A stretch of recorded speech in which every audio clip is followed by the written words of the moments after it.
Все изменилось в тот момент, когда Чингук произнес «брак», и все взгляды медленно обратились к Тэхёну. То, что произошло дальше, шокировало всех. В комнате не должно было быть так тихо. Голос Чингука все еще витал в воздухе, это единственное слово эхом разносилось громче всего, что он говорил за весь вечер. Брак, оно вырвалось естественно, почти небрежно, но эффект был мгновенным. Разговоры вокруг них замедлились, а затем и вовсе прекратились. Несколько сотрудников обменялись взглядами. Камеры слегка сдвинулись, как будто даже объективы почувствовали, что только что произошло что-то важное. А затем все взгляды переместились. Тэхён ничего не сказал. Сначала еще нет. Казалось, он вообще никак не отреагировал. Его поза оставалась расслабленной, выражение лица – нечитаемым. Но фанаты, внимательно наблюдавшие за происходящим, позже снова и снова перематывали запись, потому что в ту короткую секунду что-то изменилось. Его челюсть напряглась. Его взгляд на мгновение метнулся к Чингуку, прежде чем он отвел взгляд. Чингук заметил. Он всегда это замечал. В следующем вздохе Чингука повисла некоторая пауза, едва заметная, которую большинство людей пропустили бы. Но Тэхён не заметил. Их взгляды снова встретились, на этот раз дольше. Ни улыбок, ни шуток, просто молчаливый обмен, который казался тяжелее слов. Кто-то неловко рассмеялся на заднем плане, пытаясь разрядить обстановку, но это не сработало. Напряжение оставалось густым и неоспоримым. Затем Тэхён сделал то, чего никто не ожидал. Вместо того, чтобы отмахнуться, вместо того, чтобы превратить это в юмор, он слегка наклонился вперед. Не к камерам. К Чингуку. «Ты серьезно?» – тихо сказал Тэхён. Комната замерла. Чингук не отрицал. Он и не подтверждал. Он просто улыбнулся, мягко и осторожно. Такую улыбку, которая намекала на то, что за ней скрывается нечто большее, чем ему позволено говорить. Позже фанаты опишут ее как улыбку, которую он носил только тогда, когда правда была на грани его губ. «Я не говорил, что несерьезно», — ответил Чингук. Вот и все. Этого было достаточно. Интернет взорвался за считанные минуты. Видеоролики замедляли, увеличивали, анализировали покадрово. Фанаты спорили о взгляде, который Тэхён бросил на него после этого, о том, как он один раз кивнул, почти незаметно, словно подтверждая что-то, что они уже обсуждали. Некоторые говорили, что это был шок. Другие настаивали, что это было понимание. А некоторые считали, что это было что-то еще более глубокое. Но никто не мог отрицать одно – реакция Тэхёна не была случайной. Позже, когда мероприятие закончилось и камеры наконец выключились, свидетели утверждали, что они ушли вместе, идя бок о бок в полной тишине. Ни смеха, ни поддразниваний, только тихая близость, которая возникает в разговорах, которые миру не позволено слышать. И именно это взволновало фанатов, потому что слова Чингука о «браке» были неожиданными. Но реакция Тэхёна – это было похоже на подтверждение. Что-то уже изменилось. И что бы это ни было, это не должно было оставаться скрытым долгое время. Тишина, последовавшая за их выходом из комнаты, казалась тяжелее шума, который они оставили позади. Ни камер, ни персонала, зовущего их по именам, только тихое жужжание света в коридоре и мягкий звук их шагов, синхронно движущихся друг относительно друга. Тэхён первым замедлил шаг. Чингук сразу это заметил и тоже остановился, слегка повернувшись и ожидая. Уже одно это говорило все. «Тебе не нужно было говорить так», — наконец произнес Тэхён низким, сдержанным, но не сердитым голосом. Чингук медленно выдохнул, проведя рукой по волосам. «Я знаю, не было ни отрицания, ни оправдания, только честность». «Но ты сказал», — продолжил Тэхён, теперь устремив взгляд на Чингука. На глазах у всех. Чингук встретил его взгляд. «Потому что я устал притворяться». Это было всего лишь слово, которое заставило Тэхёна на мгновение отвести взгляд. Позже фанаты поклялись, что именно в этот момент все изменилось. тот момент Тэхён перестал быть спокойным наблюдателем и превратился в человека, разрывающегося между осторожностью и правдой. Он сжал губы, словно взвешивая в голове все последствия. «Ты понимаешь, что они собираются сказать?» Пробормотал Тэхён. «Что они уже говорят?» «Что я знаю?» Снова мягче ответил Чингук. «Но я также знаю, что ты слышал». Это остановило его. Тэхён медленно обернулся. «А что я слышал?» Чингук не ответил сразу. Он подошел ближе. Не настолько, чтобы коснуться, но достаточно близко, чтобы расстояние между ними казалось намеренным. «Что я не шутил?» Выражение лица Тэхёна слегка изменилось. Не улыбка, не хмурый взгляд, что-то среднее. Что-то опасно честное. «Вот почему я отреагировал», — признался Тэхён. «Не потому, что ты это сказал, а потому, что ты это имел в виду». Еще одна пауза. Теперь более длинная. Где-то вдалеке закрылась дверь. Время, казалось, продолжало идти для всех остальных, но не для них. «Я не был готов к тому, что ты скажешь это вслух», — продолжил Тэхён. «Но не принимай это за шок». Брови Чингука слегка приподнялись. «Тогда что же это было?» Тэхён не отвел от него взгляда. «Узнавание». Это единственное слово поразило сильнее любого заголовка. Плечи Чингука слегка расслабились. Словно он затаил дыхание с того момента, как слово «брак» слетело с его губ. «Хорошо», — тихо сказал он. «Потому что я не хотел, чтобы ты думала, что я один так думаю».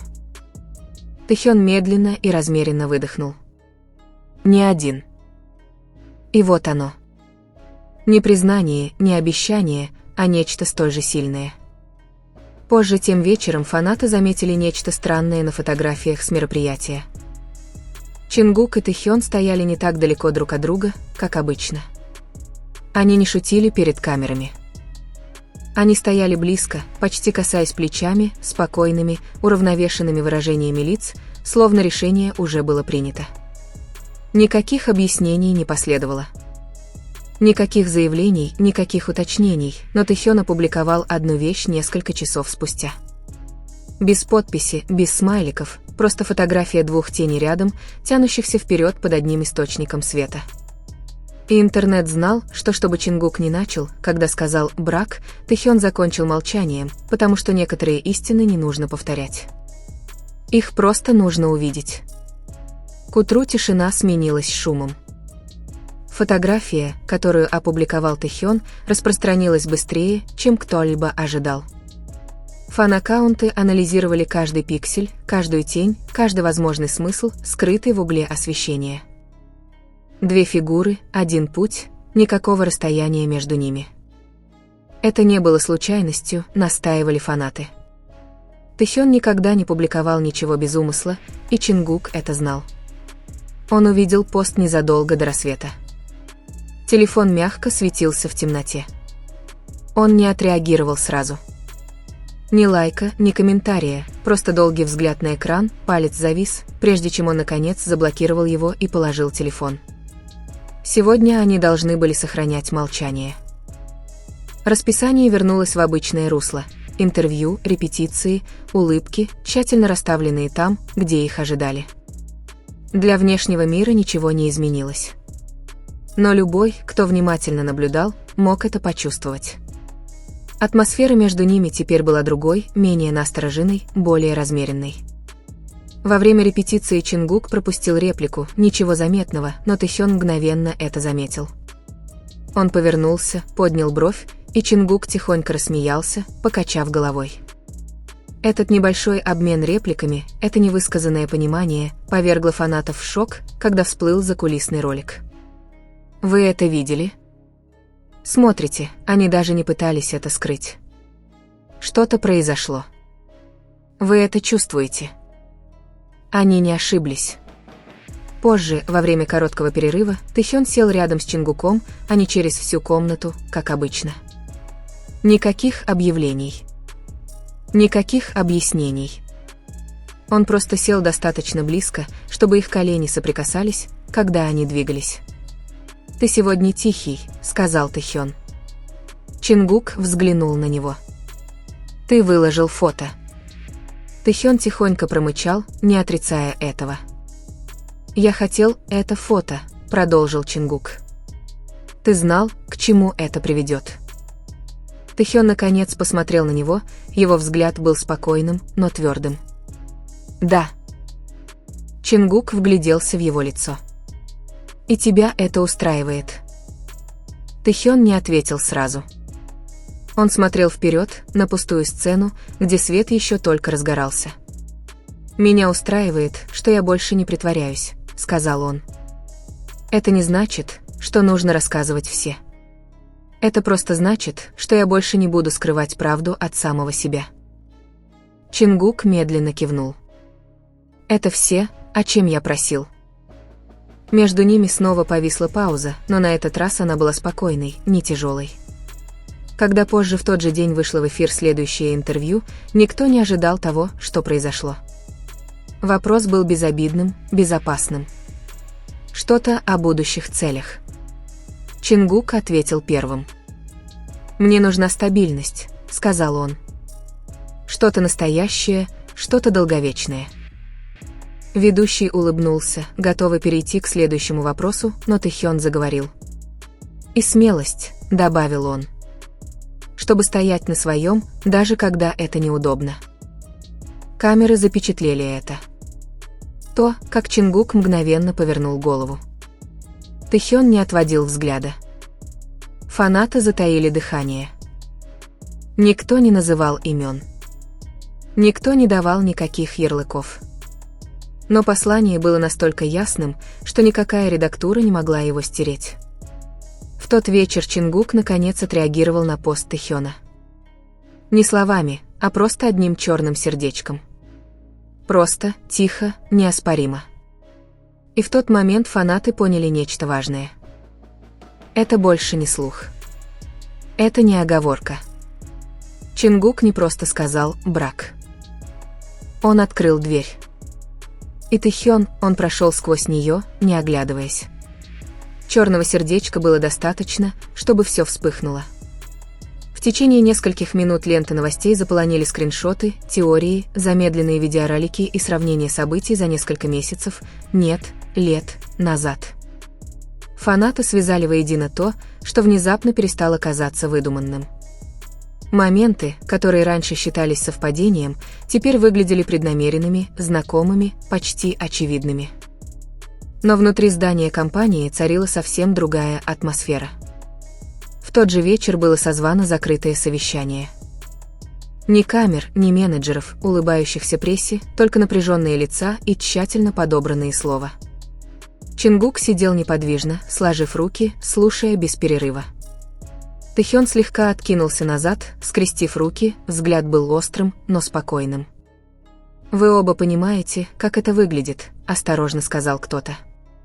Чингук кивнул. «Да». Тэхён не отвел взгляд. «Понимаем». Затем последовала причина. Та, которая затягивалась дольше, когда никто не хотел вслух высказать настоящую проблему. Слово «брак» начал другой голос. Этого не было в сценарии, наконец заговорил Чингук. И правды тоже.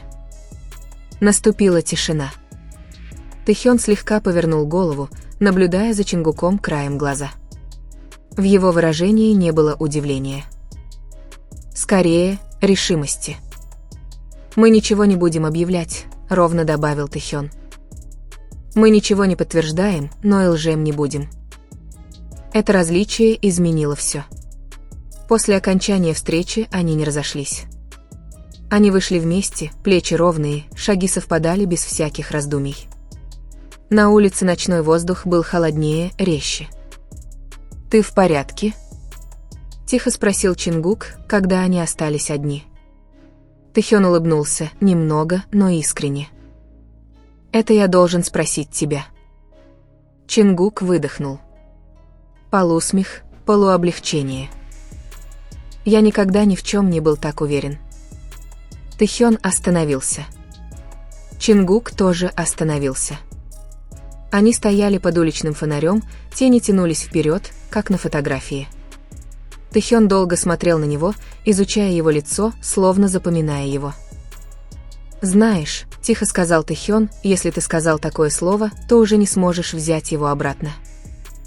«Не хочу», — без колебаний ответил Чингук. В этот момент Тэхён протянул руку. Не демонстративно. Не на всеобщее обозрение. Просто слегка схватил Чингука за рукав, пальцы сжались там, словно он пытался заземлиться. «Тогда не надо», — сказал Тэхён. На следующий день фанаты заметили нечто едва заметное, но невозможное для игнорирования. Чингук носил кольцо. Неброское. Никакого объявления, простое кольцо, едва заметное, если специально не искать. А фанаты всегда искали. Теории разлетелись во все стороны. Кольцо обещания. Символизм. Совпадение. Тэхён не носил браслета, но постоянно поглядывал на руку Чингука. Во время прямой трансляции позже на той неделе мимо модераторов проскользнул комментарий фаната: «Вы говорили о браке?» «Серьезно?» В зале затаилось дыхание. Чингук первым улыбнулся, спокойный, невозмутимый. «Да». Тэхён не стал отмахиваться. Он кивнул. «Некоторые разговоры, — добавил Тэхён ровным голосом, — носят личный характер. Но серьезность не означает внезапность. Это был тот самый момент. Не взрывной, не драматичный, а настоящий. И фанаты наконец поняли разницу. Это был не скандал, который вот-вот должен был разразиться. Это была история, которая уже началась. История, которая началась с одного единственного слова, сказанного слишком честно, чтобы его игнорировать, и продолжилась тем, что два человека тихо и твердо решили не оглядываться назад.